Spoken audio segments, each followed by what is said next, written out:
باللہ من الشیطان الرجیم بسم اللہ الرحمن الرحیم وَإِذَا قِيلَ لَهُمْ آمِنُوا كَمَا آمَنَ النَّاسُ قَالُوا وَنُؤْمِنُ كَمَا آمَنَ السُّفَهَاءُ أَلَا إِنَّهُمْ هُمُ السُّفَهَاءُ وَلَٰكِن لَّا يَعْلَمُونَ۔ یہاں سے ان کی ایک اور قباحت کا ذکر ہے کہ جب ان کو اہل کتاب میں سے جو ایمان لے آئے مومنین مہاجرین، ان میں سے کوئی جب ان سے ملاقات کرتے تھے اور ان کو کہا جاتا تھا کہ ایمان لے آؤ، کہ جس طرح لوگ باقی بھی ایمان لے آئے ہیں، تو وہ کہتے تھے کہ کیا ہم بیوقوف ہیں، کیا ہم بیوقوفوں کی طرح معاذ اللہ ایمان لے کر آئیں۔ تو یہاں سے بھی ان کو اس کا بدلہ دیا گیا ہے کہ الا انہم هم السفہاء ولکن لا یعلمون، خبردار وہ ہی بیوقوف ہے لیکن وہ اس بات کو سمجھتے نہیں ہیں۔ یعنی جب ان کو یہ کہا گیا کہ ایسا ایمان لے کر آؤ جو اخلاص کے ساتھ ملا ہوا ہو اور نفاق سے دور ہو،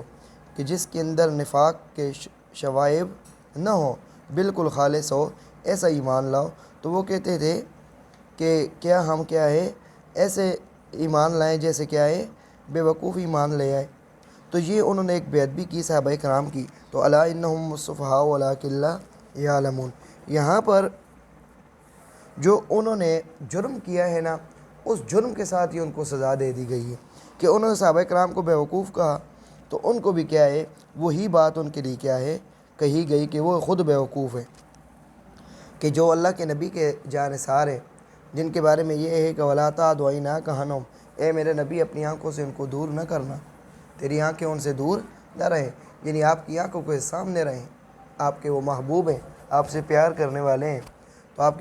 سے پیار کرنے والے جو صحابہ کرام جو آپ کے جانثار تھے، ان کو انہوں نے بیوقوف کہا، تو اللہ تعالیٰ نے خود صحابہ کرام کا دفاع کیا کہ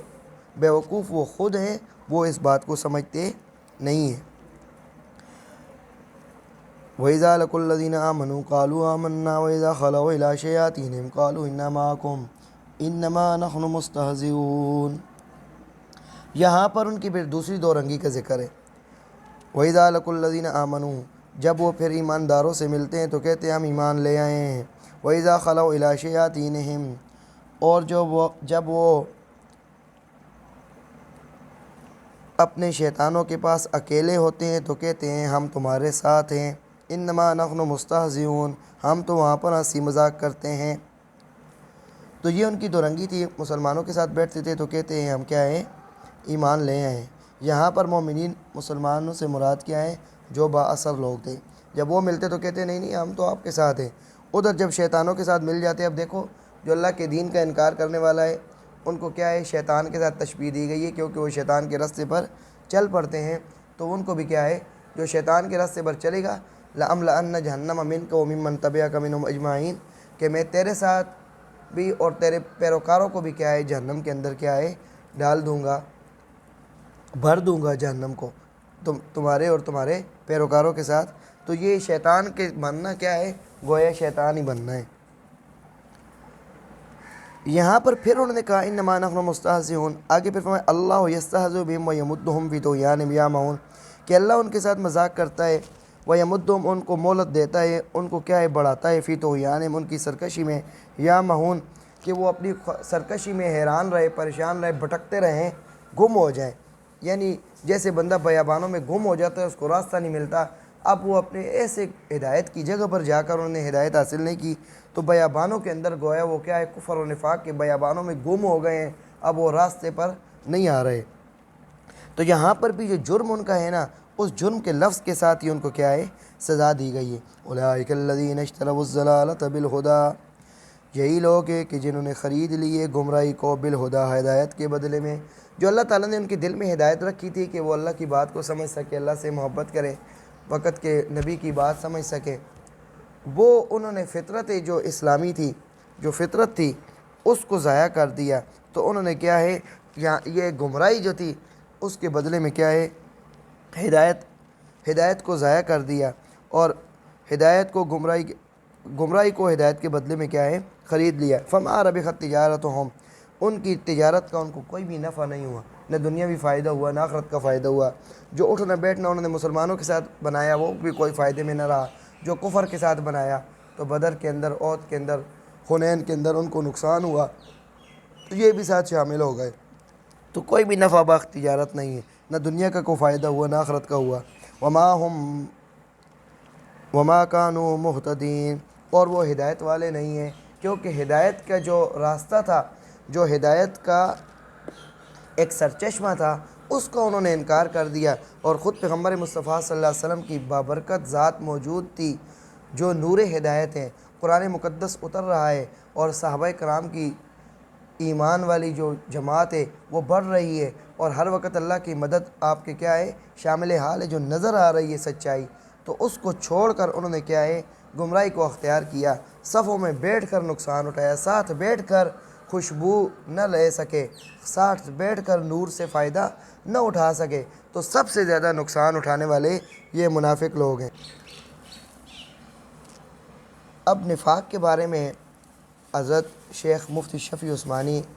رحمہ اللہ رحمۃ واسعہ نے بیان فرمایا ہے کہ منافق کے نفاق کو پہچاننا اس دور کے اندر وہ کیا ہے کہ کس کو منافق قرار دیا جائے گا اور کس کو مومن،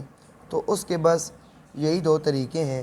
ایک یہ ہے کہ اللہ تعالیٰ نے اپنے رسول اللہ صلی اللہ علیہ وسلم کو بذریعہ وحی بتلا دیا تھا کہ فلاں شخص دل سے مسلمان نہیں ہے، منافق ہے۔